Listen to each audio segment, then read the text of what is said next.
Assalamu alaikum. Welcome back to English Poetry. Today we start a very, very interesting part of our course. It's actually the final sets of poems. We have two poems written by, one written by a Jewish man and the other written by an Israeli man, poet. I asked you early in the course, what do you want?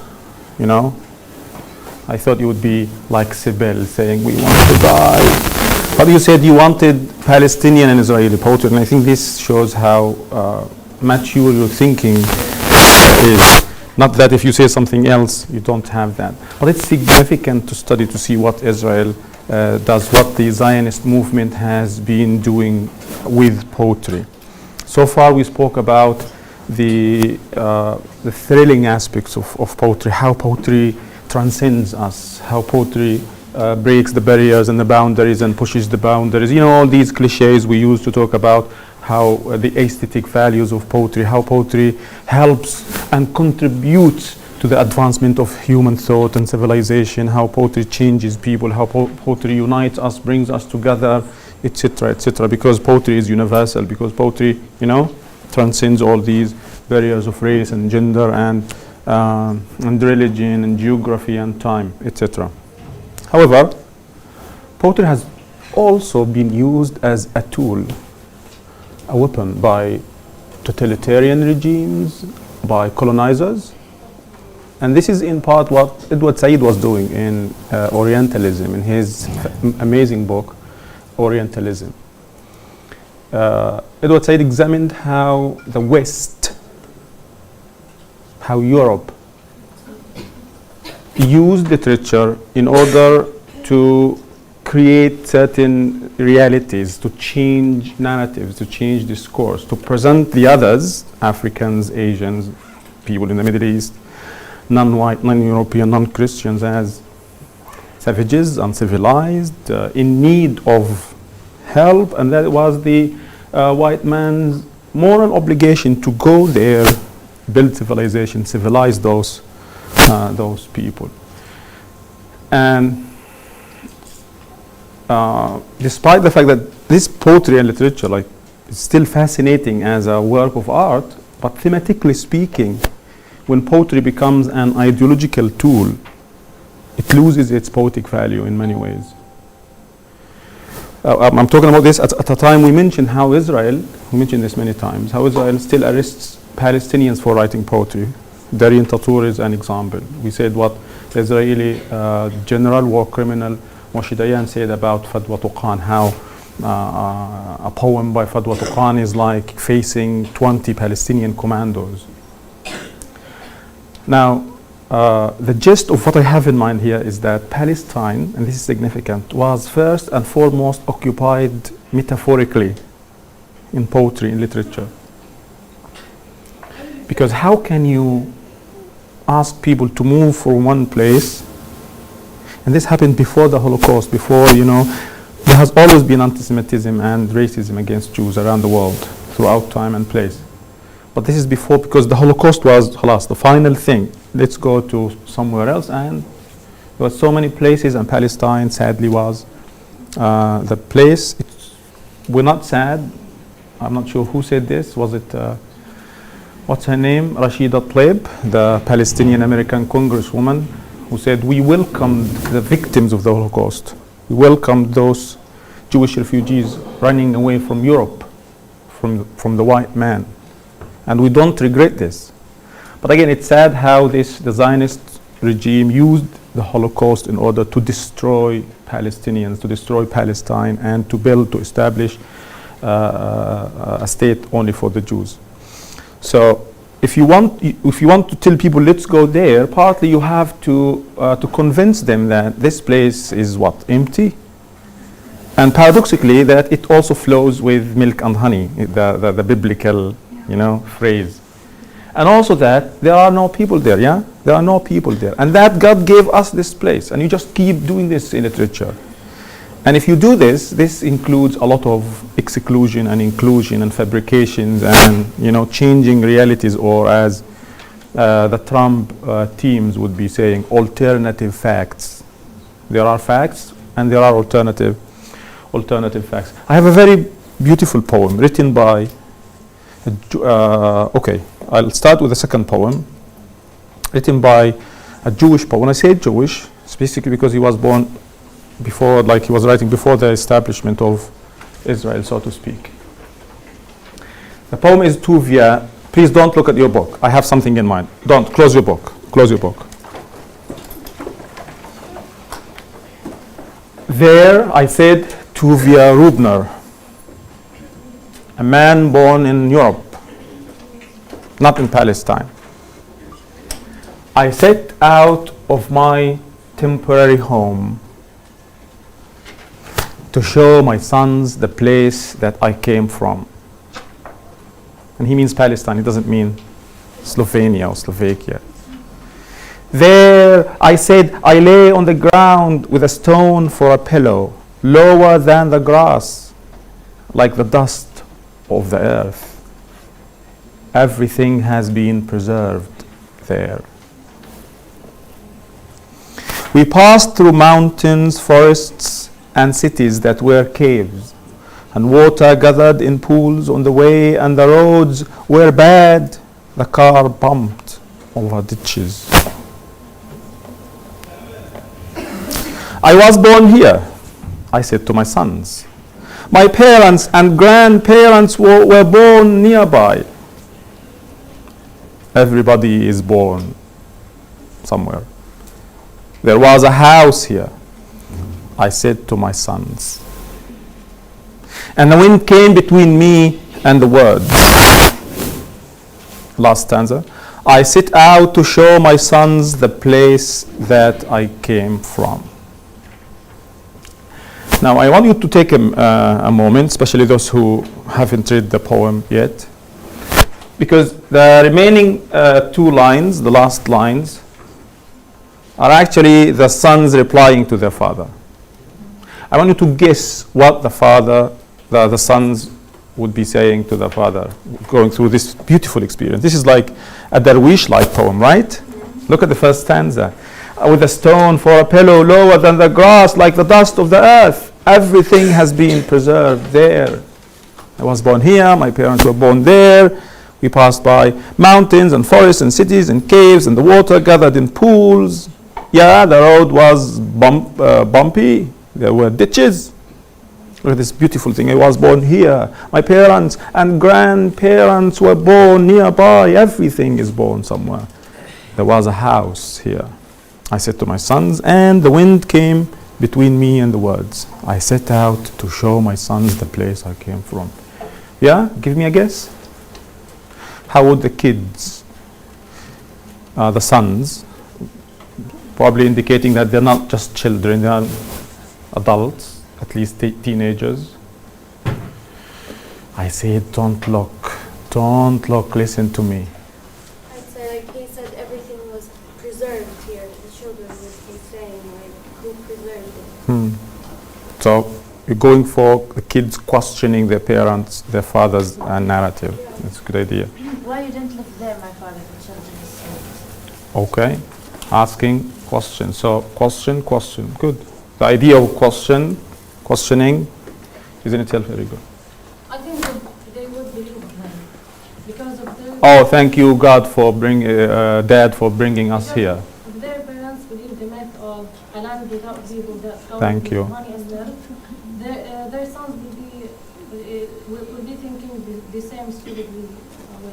So you're saying this is a process. If the parents are this brainwashed, or this is, if he's been indoctrinating his sons, they must be ready to accept this, the alternative facts. That's also good.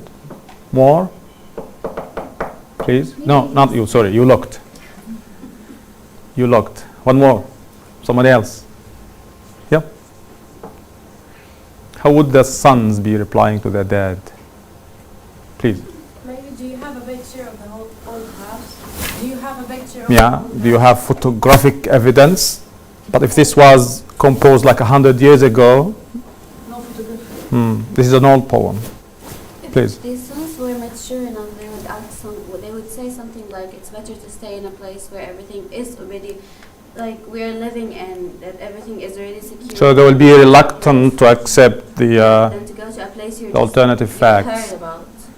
So are you suggesting that there could be some kind of alienation, like if the father is truly and really attached to this land, as the poem shows, perhaps the kids, the sons, will not be as much attached to the land. But poetically speaking, what would they, like, good ideas, how would you put this in poetry?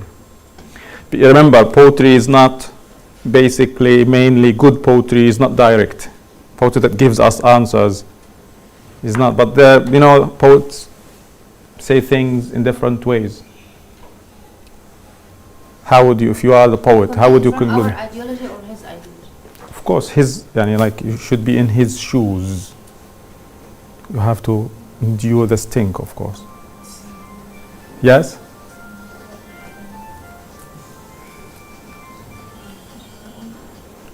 Okay, you can keep the music as background.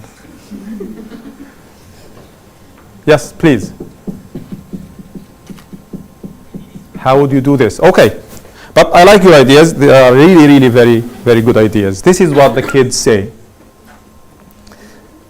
And when will we eat? Ask my sons. And where will we sleep? This is not the whole poem. I did this here. Academically, you have to be honest. This ... I added this is ellipsis because I don't want to study the whole poem. Well, I can send you the whole text. So what do you make of this? Like first the poem, and then the kids reply. Yeah. So you guess that there will be questions, but interesting questions. When will, like, the dad, imagine, this happens a lot. The dad would be like passionate about something, about football, about his past, about something that he did, about playing football, about flying kites, about doing many things. And then the kids would be like, meh. So this is the meh. But what does it indicate? Okay, let's go to the first stanza. What do you think? What do you notice about this, poetically speaking? You wrote poetry, some of you. Do you think this is... and again, please don't do this. I know many people, when they study, for example, a poem by an Israeli poet or Jewish poet, the first thing they want to do is it good, is it bad? That's not what we do, why we do poetry. You could like the poem, you could hate the poem, it's up to you. But please don't like a poem or any text because of who wrote it.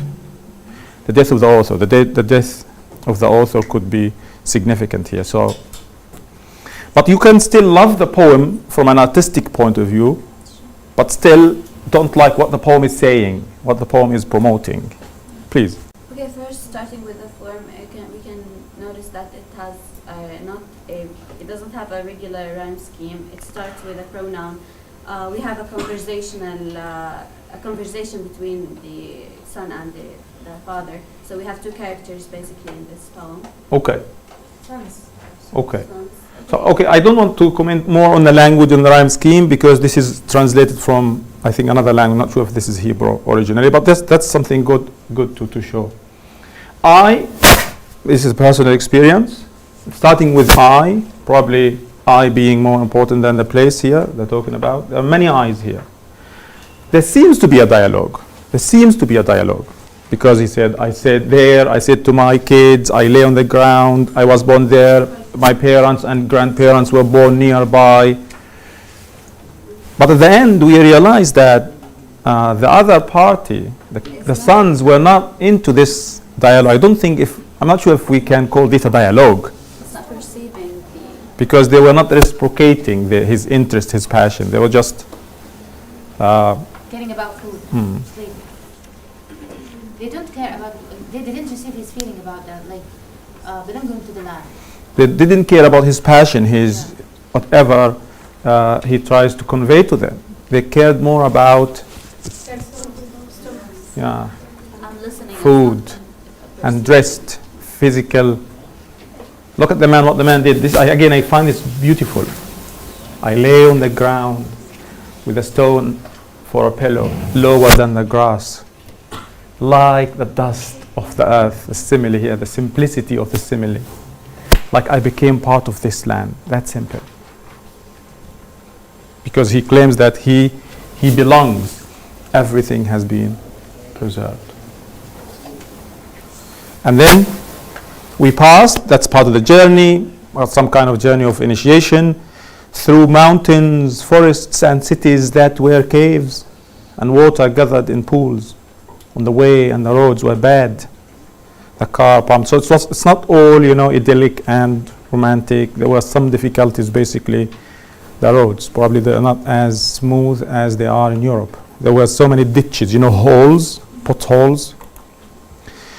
And again, that's the core of the poem. I was born here. This is my land. I said to my sons, my parents are, and grandparents were born here, nearby. Look at this interesting thing. There was a house here, the past. I said to my sons, and the wind came between me and the words. The wind, nature, interfering. I set out to show my sons the place that I came from, and when will we eat? They said, and when will we eat? Asked my sons, and where will we sleep? So yeah, we have the past simple tense. If we talk about the father, he basically uses the past simple tense, right? And the sons use the future. It's interesting. This man cares about this connection. He's in a journey to find connection, to find roots. But the kids, all they care about is food and sleep, rest. Now the temporary home refers to his home in Europe. That's not my place. Despite the fact that the Jews lived for hundreds and hundreds of years in Europe. Which is something interesting. Some of you are studying the Merchant of Venice right now. Shylock and the ghettos, the isolation imposed on them and probably sometimes chosen. Now I find this very interesting, how he used, there's a short story I picked from Morning in Jenin from Susan Abu Hawa's novel. It's just 2 pages, I picked it as a short story. And Susan Abu Hawa tries to show the difference between Ari and Hassan are friends, Palestinian Muslim, Palestinian Jew. And she tries to show how they are different in terms of what the land means to them. For Hassan, the soil, the land is everything. It's his future, it's his livelihood, it's his life. He is part of this. He cares more about it than anything else. But for Ari, the land is dirt. Hassan is a farmer. Ari goes to study medicine. I think here the fact that he uses a stone for a pillow rather than, simply lying on the ground without anything in between you and the land could indicate how he's unifying himself with his land. possibly true, yeah, because he says like the dust of the land. But the stone here still creates some kind of a buffer zone. Makes more sense. See the point here? It's like he doesn't want to be part. It's not like poetically speaking. He doesn't directly mix with the land, unite with the land. He uses something else in between. I'm not sure if this indicates again how hard he's trying to. He's attempting to find roots, but again failing, because still the land is strange to him. It's not his motherland. If this is your land, you don't want to. I'm not sure if you have this experience. If you have a plot of land here or there, if you're farmers originally, farmers wouldn't be. If you go to your friend to visit them in their field, the first thing you look for a chair to sit or a piece of cloth or a stone or something, because you don't want to get dirty. But for them, this is their life. This is part of them. This is not getting dirty. This is being there. This is again an extension of the connection here. like the dust of the earth, everything has been preserved there. And this is, again, what I want to focus on. If we talk about the problem with the Zionists in general is that, many problems actually, is that they in translation there's something called inclusion and exclusion. And that's seriously dangerous. If you translate a text, you translate a text. You don't just pick paragraphs or something and present it in a way that serves your own ideology. So yeah, the Jews were here in Palestine, came from different geographical places, but before the Jews there were many other people there, the Canaanite, for example. But for them, history begins when the Jews came to Palestine. And history, even, not sure if you're following Haaretz, Israeli newspaper, has been showing in many ways so many archaeological finds that prove that the people before the Jews came, they had several. We know this. We have been saying this for a long time. They had their civilizations, their places, their cities, their villages, and everything. But they have been eradicated from history, erased by the Zionists. They simply don't exist. History in Palestine begins the moment the Jews came to Palestine. And then when they were expelled by the Romans, history stopped there. For 2,000 years, there was nothing. Palestine, the promised land, has been waiting for the return of the Jews, the chosen people. So this is a fabrication. And I mentioned this before. Mahmoud Darwish said, I came back to visit my original village, and there were the remains of my family house, the remains of the houses of my relatives and people I know. He said, I met a Jewish shepherd originally from Yemen, and he said, when I chatted with this guy, I realized that he thinks that these ruins are actually Roman ruins. So Palestinian villages, and we know and that's why I hate such kind of poetry. I like it from an artistic point of view. Thank you. No, because this poetry was one tool. Yes, the Zionists used terror, they used politics, they used money, they used everything to destroy Palestine and create Israel. And I think this kind of poetry is in part to blame for the ethnic cleansing and destruction of Palestine, for massacres, for destroying in 1947, 48, 49, and these years, Israel destroyed over 400 Palestinian villages. Can you imagine that? Hundreds of thousands of Palestinians were dismissed, displaced, kicked out. Tens of thousands were killed. And the man here is saying that everything has been preserved. So Palestine was empty, just waiting for them to return back. No, not everything has been preserved. طيب. So when a Jewish poet says everything has been preserved, this is a fabrication of history. This goes against history. And again, if you are interested, I really can send you many articles that from Israeli scientists recently who started to show that most of Israelis' theories about Palestine and the Jews here were actually fabrications and myths. Look at the half shekel. The half shekel, you know the half shekel, there is a lyre. And I find the pun very interesting, L-Y-R-E, the musical instrument. This was a lie. Somebody came in the 60s or 70s and said, wow, I found this. And this proves that we were here before, etc. This proves that we are the rightful owners of the land. And 20 years later, this was discovered to be a fabrication. And we still have it. Even Netanyahu, like 3 years ago, he posted a coin because there was this post on Facebook saying a kid somewhere in Palestine a Jewish kid found an ancient coin. And he boasted about it on Facebook, on Twitter, saying, yes, we are the rightful owners of Palestine. And it turns out to be a souvenir from the gift shop, a lie. if you read more, there is always this literature about the enmity between the hostility between the Jews when they came to Palestine thousands of years ago and the natives of Palestine. But now studies started to prove that no, there were good relationships between those people. So those people were welcoming of those Jewish immigrants who came from around Palestine. Okay? Now,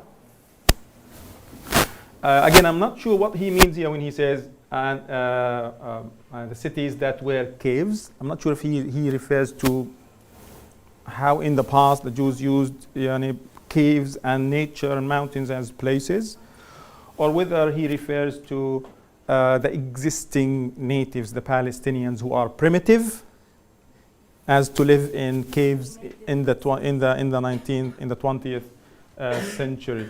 And look at the water, and the roads were bad, indicating this is not a smooth ride, this is not a smooth journey. There will be ditches, there will be some difficulty on the road. Told you.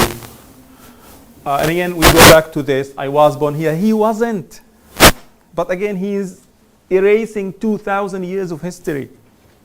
I was born here. No, you were born in Europe. And my grandparents were born nearby. Yeah, if Russia is nearby, or Slovakia, or what's the country? There was a house here. I find it interesting how he starts from home and then he says house here. Home is more about feelings and emotions. A house is more about the physical structure. I said to my sons, and again, this is my second piece of evidence how nature is rejecting, how the land is rejecting him, is telling him you're a liar.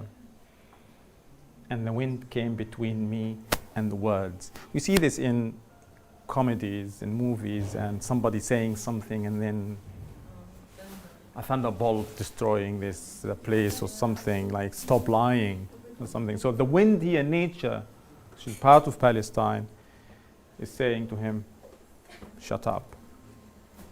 Don't do this. That's too much.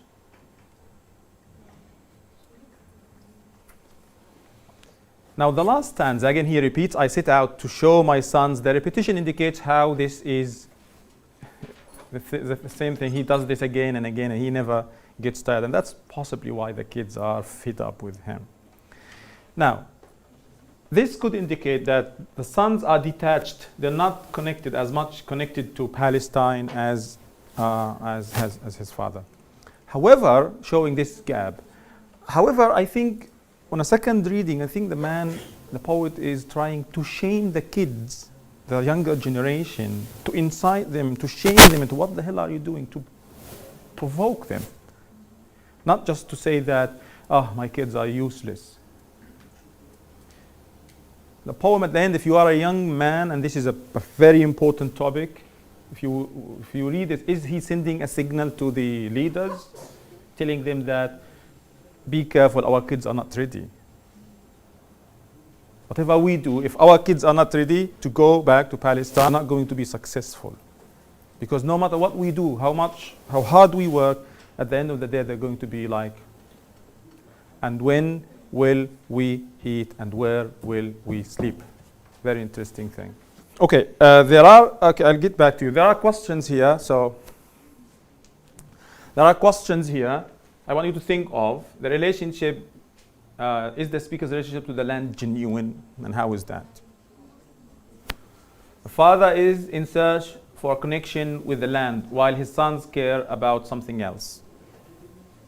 Why? How? What is it? What does that indicate?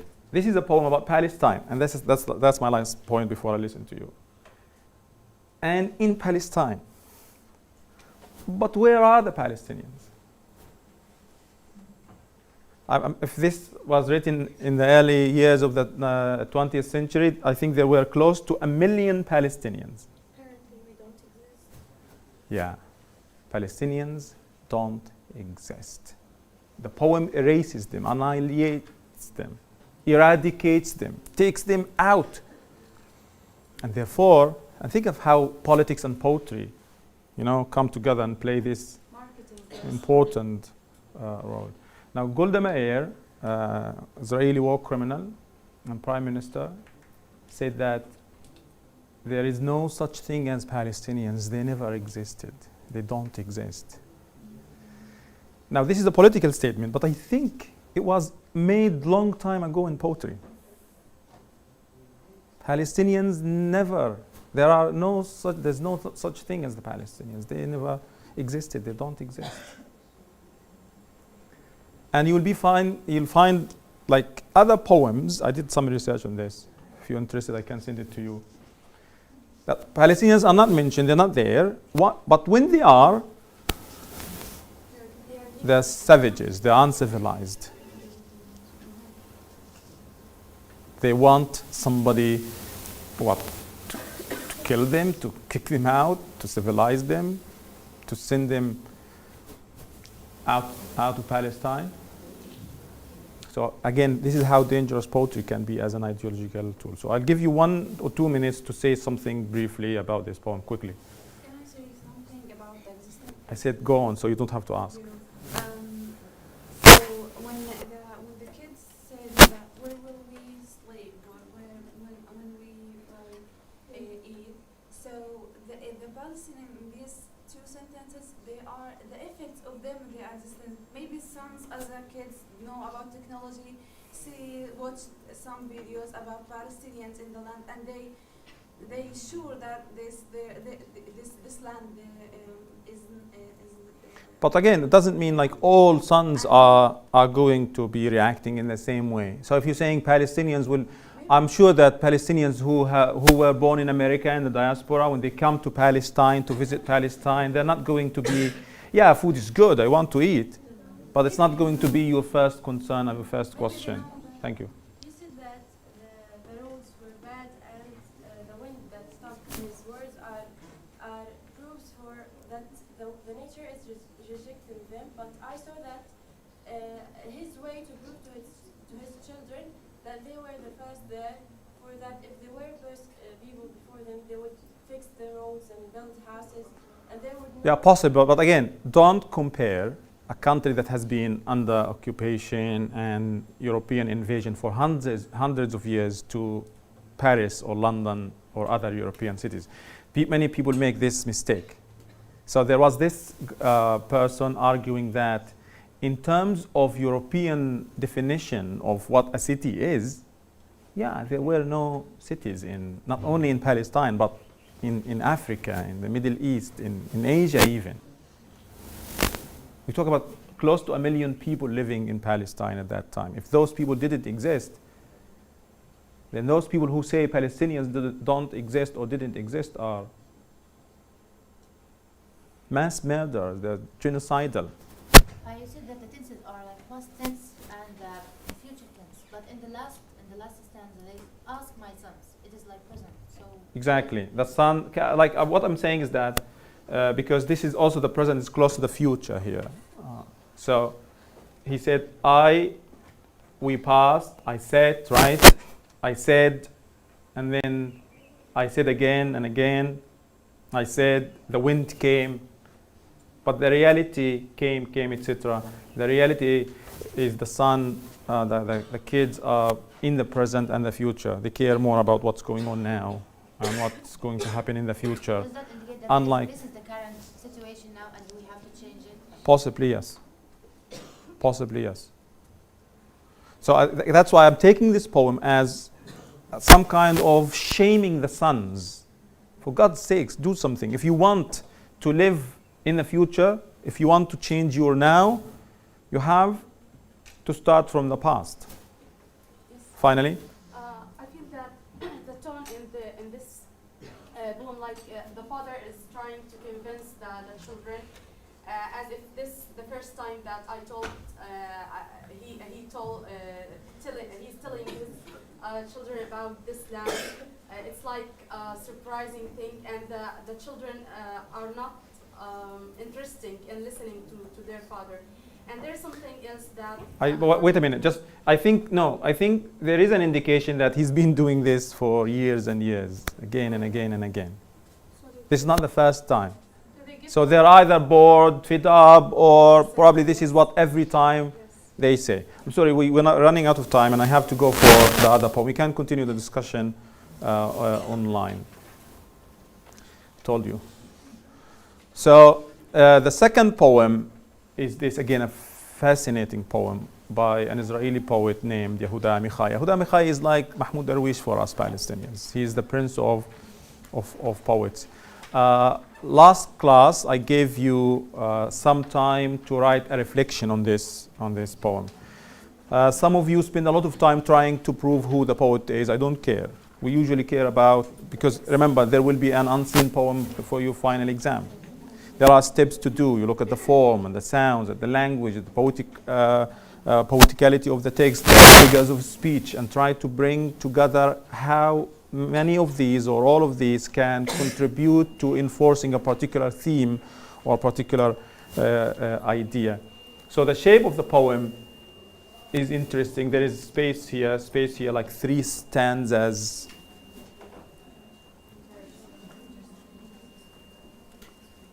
It says, the title is sometimes on a roof in the old city or Jerusalem. On a roof in the old city, laundry hanging in the late afternoon sunlight. The white sheet of a woman who is my enemy. The towel of a man who is my enemy. To wipe off the sweat of his brow. In the sky of the old city, a kite. At the other end of the string, a child I can't see because of the wall. We have put up many flags. They have put up many flags to make us think they are happy, to make them think they are happy. What a beautiful, fascinating poem. It's beautiful in many ways. But then again, I'll comment at the end how this is again doing damage to Palestine, to Palestinians. So if you look at the shape first and foremost, considering that this is like 3 stanzas, probably the third stanza being some kind of a wall. And even the third stanza itself creates some kind of walls. Nice. Okay.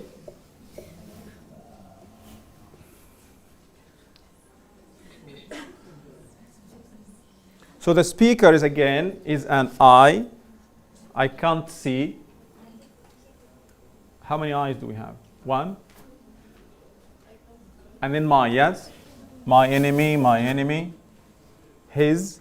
So there's the difference between we and they, the others, Palestinians. Again, I find the simplicity of the poem to be profound, fascinating. Shakes people. It says that we are all human, basically doing the same thing. Those people are humans. But dangerously, there are many things lying beneath, if we can read between the lines. So the laundry in the late afternoon here, on the roof in the old city, laundry hanging in the afternoon. That's laundry.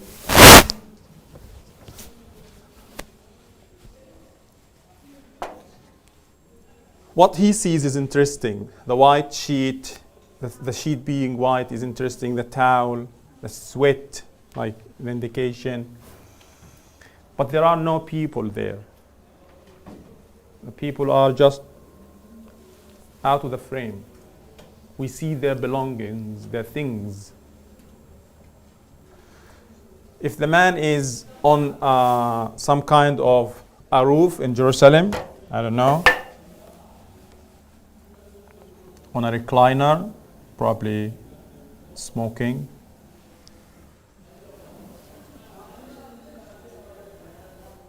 He's suggesting that there is what? There is what here? There is a wall. And the wall is separating him and everything else. So what does he see? He sees the laundry, if assuming this is summer, he sees the towel, he sees the sheets, the white sheets, probably what? Palestinian surrendering, defeat. And interestingly, he sees something beautiful, which is what? A kite. Does he see the child? He's at the end, at the other end of this, he just assumes that this is what? This is a child, and this is a kite. Yeah, I can draw a kite.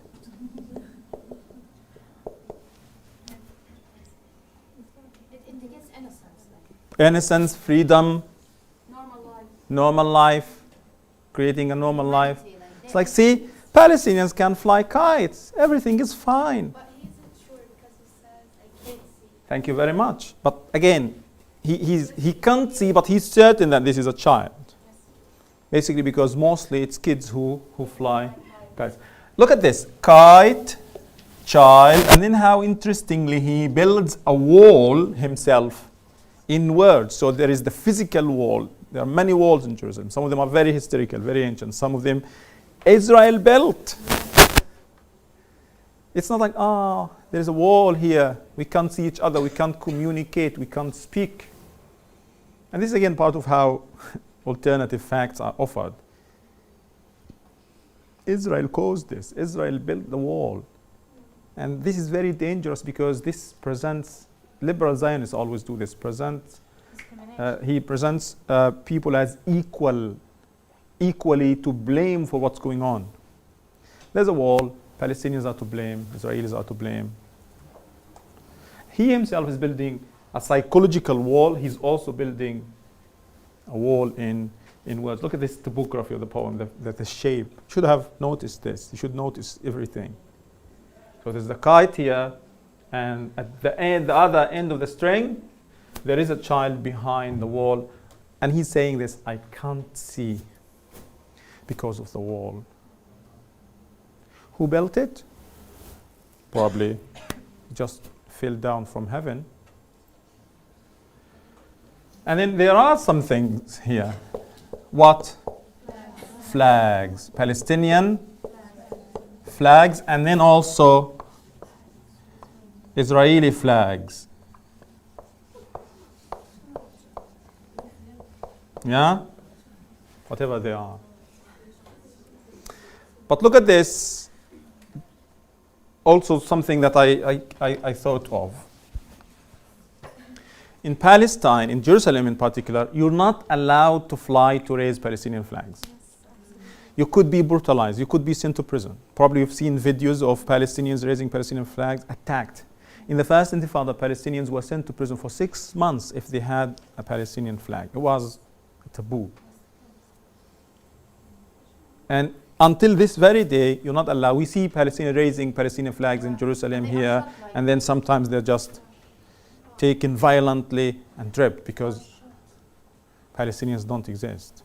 Because the flag is a symbol of nationalism, symbol of unity, of pride. Israel doesn't want us to feel this. This is another fabrication here. So they are to blame. There's a wall. There is flags. We raise flags, and that's not good. This is some kind of colonial literature. It brainwashes. It presents the Israelis as innocent. They're not innocent. They're complicit in this occupation, in enforcing this occupation. You know, I don't like to do this to poetry. That's why I say this is a very beautiful poem from a poetic, artistic point of view. Fascinating, amazing. And again, I find this very, very interesting how some of you attributed this poem to a Palestinian poet. I find if you wrote this in your reflection, I'm not going to deduct marks, but because this is what the poem is supposed to do. You think that this is a Palestinian, and you do. In one of my experiments, of many experiments I do with my students, I had a class of 40, and I divided them into 2 parts, and I asked the first group to write me a reflection on this poem, and I didn't say who the poet is. It was just a text. And the other group, I said, the Israeli poet Yehuda Amichai, please. So the students who were who knew that this is an Israeli poet, were like trashing the poem in a way, like there's no genuine relationship here, there's an artificial, he's creating this, something like this. But the students who didn't know that this is an Israeli poet said that this could be Mahmoud Darwish, Tamim al-Barghouti, Samih al-Qasim, or other Palestinian poets.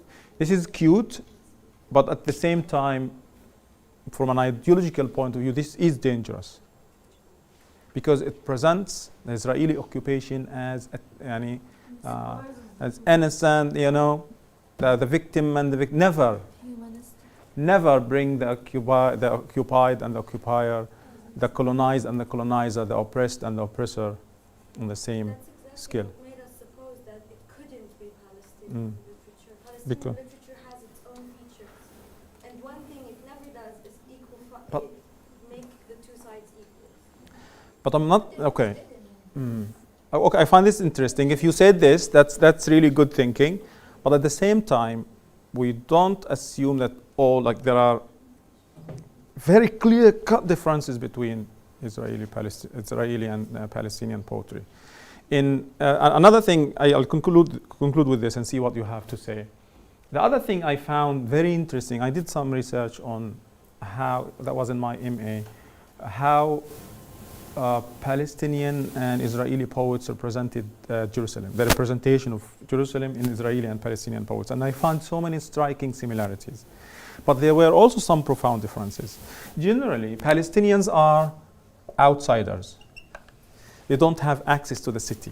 And if they do, it's under heavy military presence. We've seen this with Tamim. And the Israelis or the Jews are insiders. They have access to roam freely, to do whatever they want, to kill even, to destroy, to demolish. Palestinians are outsiders. They don't have access. Even Palestinians living in Jerusalem. We see how Israel prevents even young women, young men from worshipping at Al-Aqsa Mosque. For months and months, you're not allowed. You just 5 minutes away from Al-Aqsa Mosque and you're not allowed to worship. So even, I'm not saying I am, how many of you have been to Jerusalem? 1, 2, 3, you just have 3 lucky people here. We are about 60 or 70. That's like very, very few. And we are here in Gaza. But there are people in the West Bank who can't be to Jerusalem. There are people in Jerusalem who can't be to Jerusalem because of the occupation, first and foremost. The first evil, the root of all evils. So Palestinians who are outsiders, Jerusalem means something else to them. For the Israelis, I noticed in their poetry, there's another poem where the Israeli poet gets inside a shop and he is fascinated by what? By the threads and the buttons, and these tiny little things, concrete things. This is what fascinates him. But those people who went to Jerusalem, when you go there, it's like a spiritual journey. It's different. It's this metaphor. It's like a dream, a vision, a dream coming true finally after years and years.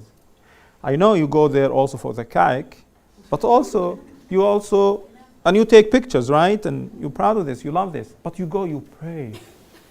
It's like some kind of a journey. Again, I said a journey of initiation. You feel, by the way, look this up. There's something called Jerusalem syndrome. Many people talk about this. People lose their minds when they go to Jerusalem. Look it up, it's very interesting. So it means a lot. Jerusalem is not the buildings, the walls.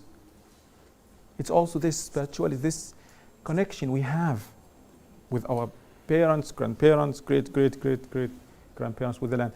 Not that we like any other piece of Palestine less, but we like Jerusalem more. It's our capital. Not because of only of its religious value, because for Palestinian Christians, Palestinian Muslims, it's the same. Not also that we deny the existence of Jewish connections to the land. We just say that this is Palestinian land. Jews, Christians, Muslims have coexisted peacefully, and you'll find this in history.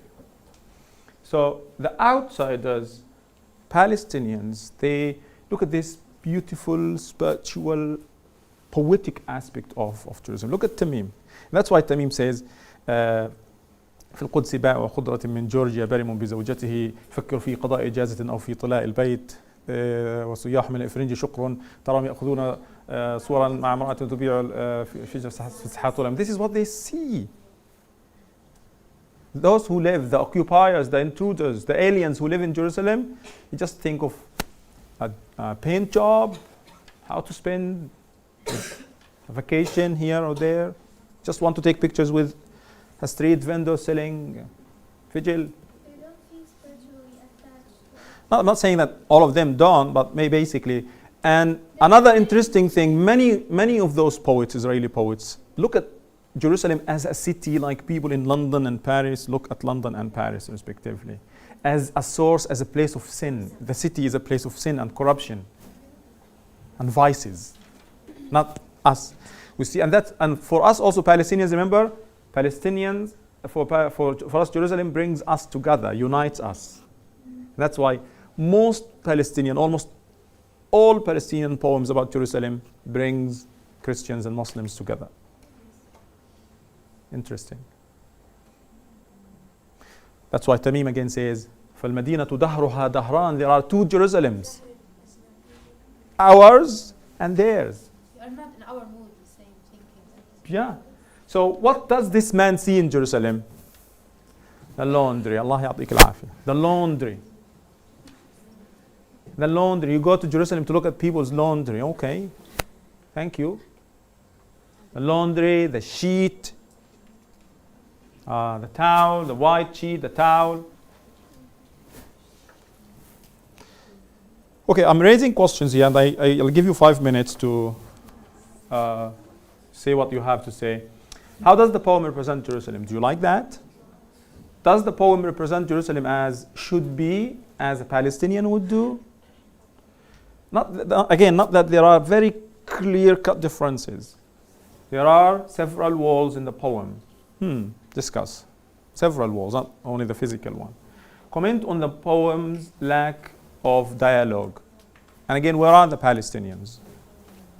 So, in brief, while this is a beautiful poem from an aesthetic perspective, this is a horrible, horrible poem because this is a tool of further demonizing Palestinians, further dehumanizing Palestinians, and presenting Palestinians as incivil, as uncivilized, as the enemy.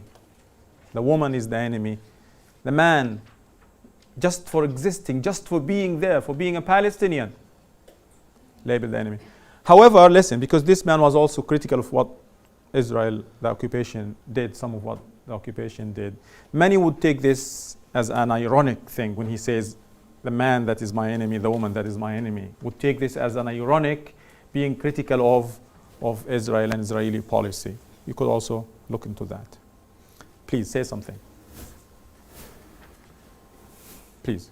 Okay, the thing is that when we were given this poem without an author or without a poet, we try to look at it from a perspective of an Israeli who is, I don't want to say pro-Palestinian, but I would just say that a regular human being, okay? Like, yes, I am a Jew, but I do not practice or I do not support all these things. Mm-hmm. So this is why we really, in our group, we really thought that this could be either Palestinian or Okay, I Israeli see that. poets. I see your point.